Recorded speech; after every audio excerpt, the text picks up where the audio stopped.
హైదరాబాద్ బోడుప్పల్లో బంగారు మైసమ్మ దేవాలయంలో లక్ష పుష్పార్చన కార్యక్రమం ఘనంగా నిర్వహించారు. ఈ సందర్భంగా లలిత సహస్రనామం 11 సార్లు పారాయణం చేశారు.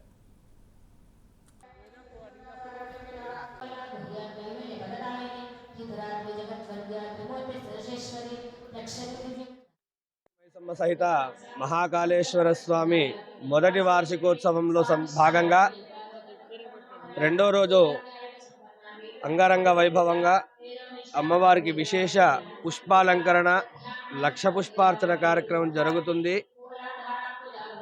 రేపు మహాపూర్ణాహుతి కుంభాభిషేకము విశేష అలంకరణ కార్యక్రమం ఉంటుంది.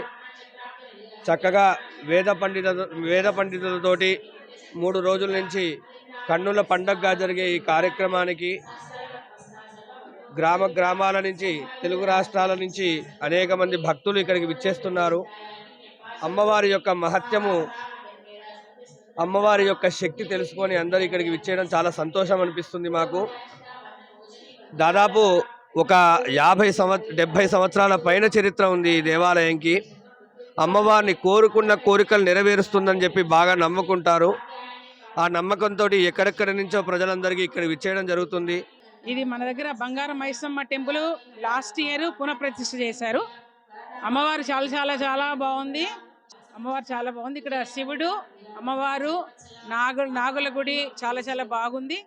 ఈరోజు వీళ్ళు వార్షికోత్సవం సందర్భంగా పుష్పార్చన చేస్తున్నారు. లక్ష పుష్పార్చన సార్.